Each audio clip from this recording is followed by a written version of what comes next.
حي على الفلاح.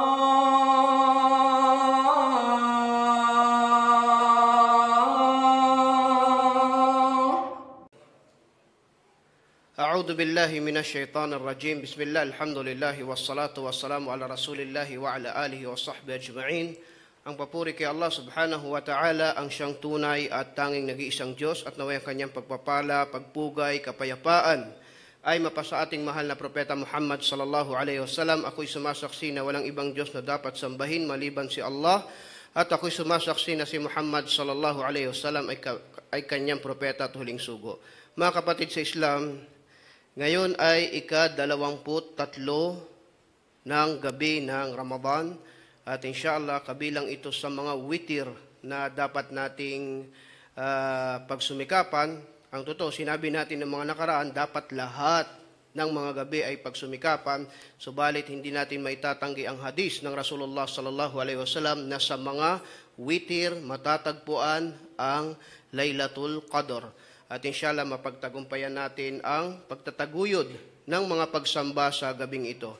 Meron na lamang siguro tayong natitirang 3 o 2 na ating mga episode, Allahu alam, at ibilang nawa ni Allah subhanahu wa ta'ala sa timbangan ng ating mabubuting gawain ng ginawa nating pag-aaral hinggil sa mga buhay o talambuhay ng mga sahaba ng Rasulullah sallallahu alaihi wasallam na pinamagatan natin, sahaba, ang mga tunay na bayani. Sana sa pagwawakas ng ating pag-aaral na unawaan natin na sila nga ang totoong bayani para sa mga mananampalataya. At ngayon pa lang iniisip ko na yung ating magiging tema para sa susunod na taon ng Ramadan, dahil nung unang taon ay talambuhay ng Rasulullah sallallahu alaihi wasallam. Ngayon naman ay ang mga buhay ng mga sahaba ng Rasulullah sallallahu alaihi wasallam. Kung may suggestion kayo para sa susunod na taon, kung tayo ay pagkakalooban pa ni Allah subhanahu wa ta'ala ng lakas at buhay, inshallah ay magawa pa natin ang maraming pag-aaral. Sa gabing ito, inshallah, ang ating tatalakayin ay si Sa'ad ibn Abi Waqqas radiyallahu ta'ala anhu. Hindi siya ganun kakilala, pero kabilang siya sa 10 nabalitaan na siya ay makakapasok sa paraiso. 10 mubashirin. At nakakalungkot yun, pagka hindi siya kilala ng isang Muslim, tunay na yun ay kakulangan o kapintasan marahil. Siya ay uncle, tiyuhin ng Rasulullah sallallahu alaihi wasallam, sapagkat ang nanay niya ay second cousin ang nanay ng Rasulullah sallallahu alaihi wasallam na si Aminah binti Wahab. Yung nanay niya at nanay ng Rasulullah sallallahu alaihi wasallam magpinsan, at at siya ay tinuturing na uncle ng Rasulullah sallallahu alaihi wasallam. Siya ay mas bata sa propeta Muhammad sallallahu alaihi wasallam ng 23 to 25 years old. 23 to 25 years old. Pwede yun mangyari, di ba? Na ikaw ay mas bata sa iyo yung tiyuhin mo, depende sa dugo, kung ang dugo mo ay mas matanda. Ganun pa man, tuwang-tuwa sa kanyang Rasulullah sallallahu alaihi wasallam, at mahal na mahal siya ng propeta Muhammad sallallahu alaihi wasallam, at sinasabi niya sa mga tao, sino sa inyo may uncle na katulad ng uncle ko na yan, si Sa'ad bin Abi Waqqas radiyallahu ta'ala anhu. Paano siya nagmuslim? Pwede nating sabihin na ang pagmumuslim niya ay milagro. Bakit? Isang gabi siya ay nanaginip na siya ay nalulunod sa kadiliman, subhanallah. Ang tao, pag sobrang nakalugmok sa layo ng gabay, tinatawag na siya ay nasa kadiliman. Pag wala ka sa gabay, maaring yung buhay na masalimuot na madilim, maisip mo, nagbe-beer house, nagsusugal, nagbibisyo, o anumang madilim na puro paglawag, pagsuway kay Allah subhanahu wa ta'ala, malayo yun sa gabay at nakakalunod na kadiliman. Ito ang kanyang paniginip na siya ay nalulunod sa kadiliman at nakita niya ang buwan. Dahil ang buwan ay may liwanag, pinuntahan niya yun. Dahil gusto niya makakita ng gabay marahil. At nakita niya sa buwan na nakaupo si Abu Bakar Siddiq radiyallahu anhu. Paano kayo nakaupo yung tao sa buwan? Kung makikita nyo, ito yung mga nasa sinehan o sa movie na may taong nakaupo sa sine. Lagi ko ito naisip pag nababasa ko itong hadis na ito. Baka kinuha nila to dito sa panaginip ni Sa'ad bin Abi Waqqas. Alam niyo kung ano yung sinasabi ko. At nakaupo si Abu Bakar doon, radiyallahu anhu, sa buwan. Allahu alam kung paano, kung bilog ba yung buwan o half moon. At yung buwan ay may liwanag. Sa liwanag naman, nakaupo doon si Ali bin Abi Talib at si Zaid bin Harith. Sino sila? Lahat sila na pag-aralan natin. Sila yung unang 3 taong nag-Muslim o yumakap sa pagdadawa ng Rasulullah sallallahu alaihi wasallam. Pagdating niya doon, tinanong niya, kanina pa ba kayo dyan? Sabi ng 3, kararating-rating lang namin. Subhanallah.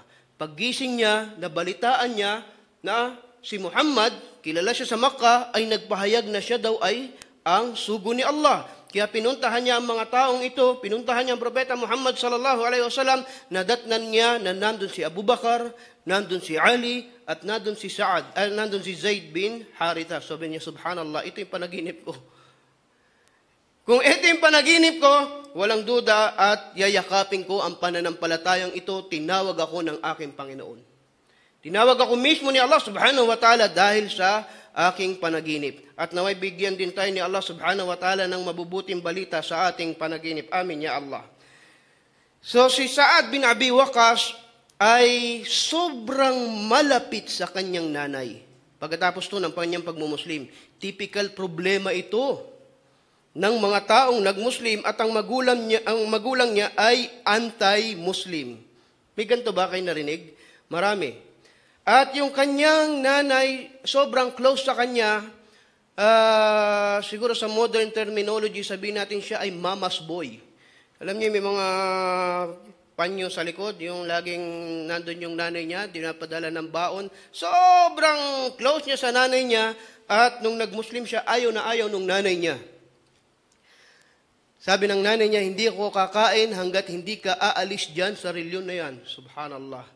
Pero ang lakas ng pagmumuslim ni Sa'ad bin Abi Waqqas at sukdulan na hindi niya pinapansin yung kanyang nanay at pinapayuhan pa siya ng Rasulullah sallallahu alaihi wasallam na, Sa'ad, maging mabuti ka sa nanay mo.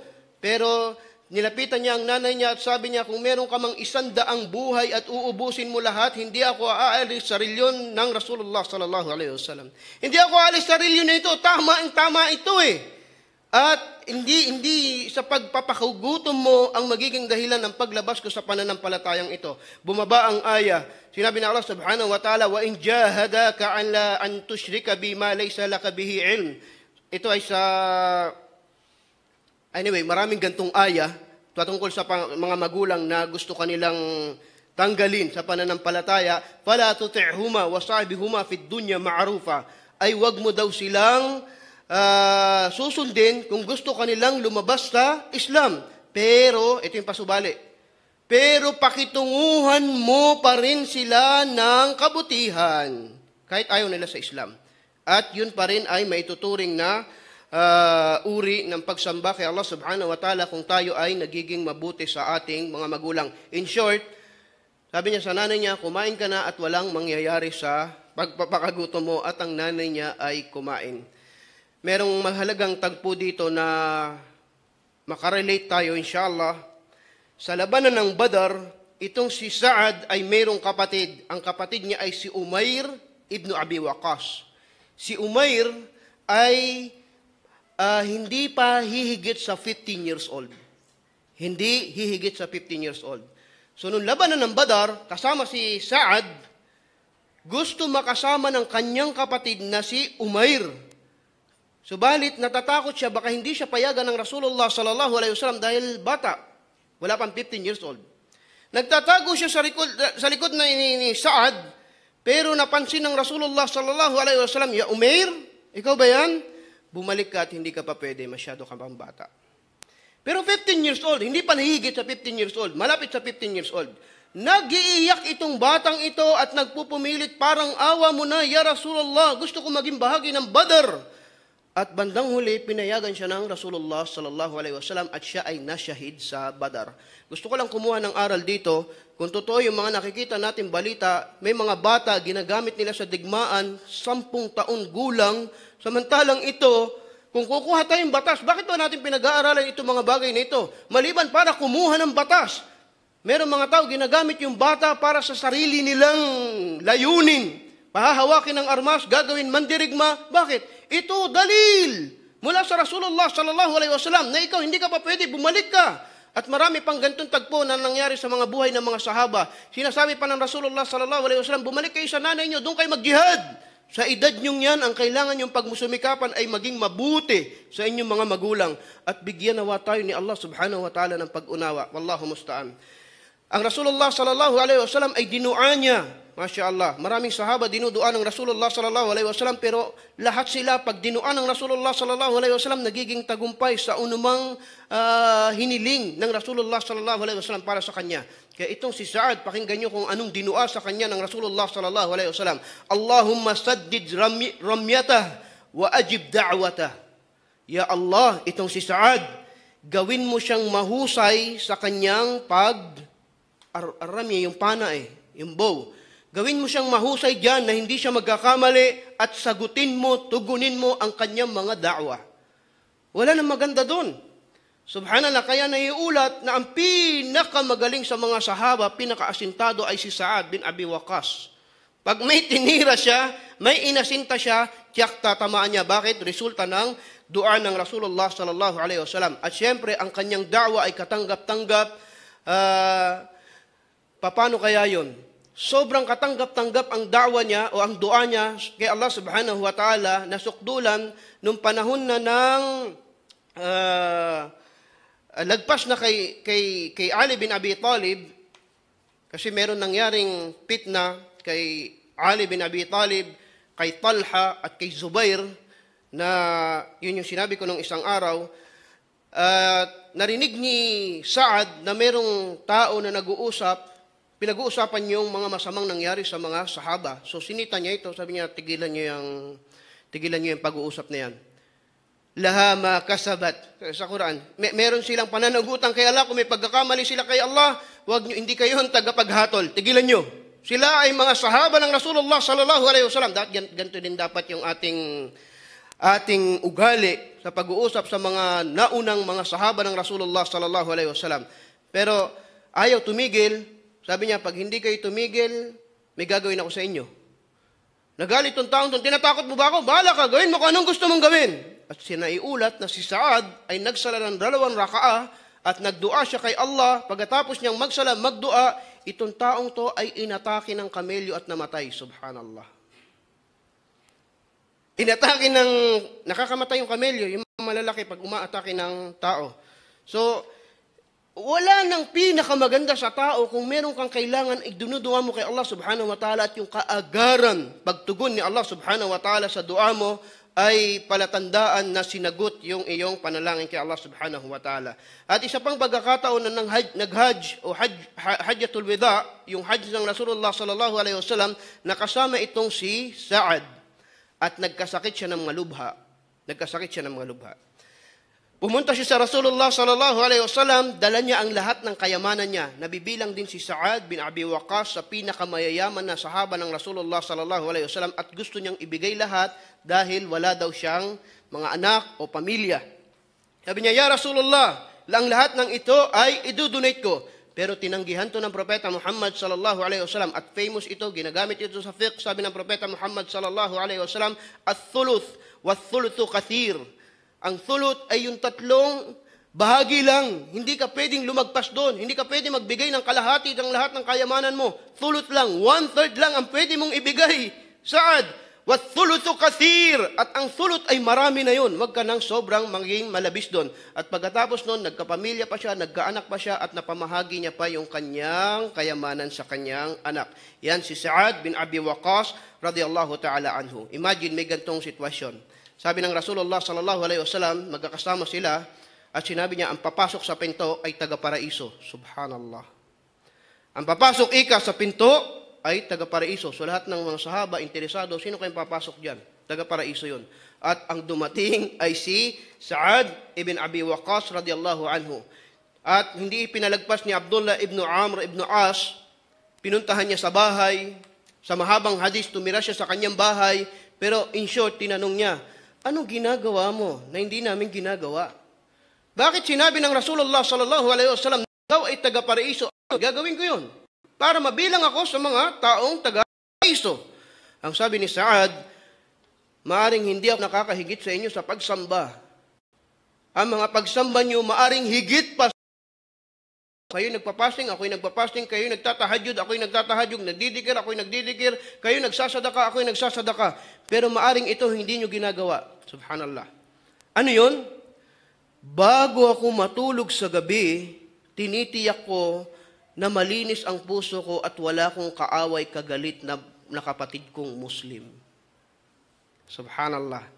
Pag matutulog ka sa gabi, check mo. Kung meron ka bang kagalit, kaaway na Muslim, bumangon ka, huwag ka matulog at i-message mo, PM mo. Yun ang kabilang sa mga, kung pag-aaralan natin, sinasabi natin si Saad, siya ay nagdudua na sinasagot ni Allah. Siya ay taga-paraiso. Siya ay mayaman. Siya ay pinagkalooban ni Allah subhanahu wa ta'ala ng husay. Bakit? Ano bang meron siyang katangian na nakakahigit sa lahat? Wallahi al-azim, pakikipagkapatiran.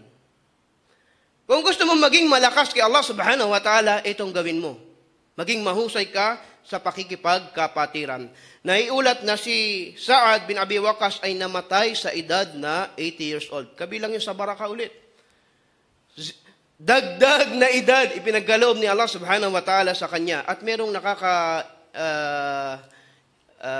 nakaka-touch na pangyayari nung siya ay mamamatay na. Sinasabing siya ay nasa binti ng kanyang anak at yung kanya, naghihingalo siya, firashul maut. At yung kanyang anak ay iyak ng iyak dahil mawawala na yung kanyang tatay, mamamatay na. At tiningnan siya ni Saad, sabi niya, anak, bakit ka umiiyak? Naiiyak ka ba dahil mamamatay na ako? Ang sabi ni Saad, huwag kang umiyak dahil alam ko na hindi ako pababayaan ni Allah. Ganon siya kalakas kay Allah, ganon siya kalapit. Huwag ka umiyak, hindi ako pababayaan ni Allah. At meron lang akong huling pakiusap sa inyo o sa iyo. Kunin mo ang gamit ko sa loob na sa aking baol na aking tinago. Meron siyang lalagyan o bahol, yung mga matatanda, ganyan. Meron silang tinatabi na kanilang gamit. Kunin mo ang laman nun. At kinuha ng kanyang anak. Pagkuha ng kanyang anak, nakita ang isang lumang damit. Sabi niya, ang pakiusap ko sa iyo, anak, pag mamamatay na ako, pag hinugasan niyo ko, isuot niyo sa akin ang damit na yan, dahil yan ang suot ko sa digmaan ng Badar. Gusto ko haharap ako kay Allah. Nasuot ko ang damit na kung saan nakipaglaban ako para sa Kanya. Gusto ko haharap ako kay Allah na meron akong sasabihin sa Kanya na, Ya Allah, kaawaan mo ko. Ito yung damit na ginamit ko para ikaw ay pagtanggol ko. Ganun siya kahanda na gustong humarap sa Kanyang Panginoon. Kung tayo ay magre-reflect dito sa kwento na ito, mga kapatid sa Islam, lahat tayo harap kay Allah. Ano naisip mo na sasabihin mo kay Allah na, Ya Allah, ginawa ko to para sa iyo. Sa kabila ng mga biyaya niya sa atin. Subhanallah. Binigyan kanya ng yaman, sasabihin mo ba kay Allah, Ya Allah, itong yaman na ito, ginamit ko para sa iyo. Binigyan ka ba niya ng lakas? Ya Allah, itong lakas na to, ginamit ko para sa iyo. Ya Allah, ginamit ko to. Binigyan kanya ng talino, ng karunungan, sasabihin mo ba, Ya Allah, ginamit ko to para sa iyo, kaawaan mo ko. Ano? Wal tandur nafsum ma qaddamat ligad. Tingnan mo yung sarili mo kung ano ihaharap mo. Pagkaharap mo na si Allah subhanahu wa ta'ala, kung ano ipapakita mo sa Kanya. Kung anong presentation mo kay Allah. Kung ano ipapakita mo sa mga gawain mo. Ano? O puro kasalanan ang ihaharap natin kay Allah wal-iyadu billah. Gaano tayo kahanda? Sana makakuha tayo ng aral dito kay Saad bin Abi Waqqas na nakita natin nasa kama o higaan ng kamatayan. Pero ganun pa man, sinasabi niya sa mga tao, sa anak niya, huwag kang iiyak handa kong humarap kay Allah subhanahu wa ta'ala, at ganun siya kapanatag na sasalubungin ang kanyang Panginoon. Barakallahu fikum, jazakumullahu khairan, wa sallallahu ma'ala nabina Muhammadin wa ala alihi wa sahbihi ajma'in. Wassalamu alaikum wa rahmatullahi wa barakatuh.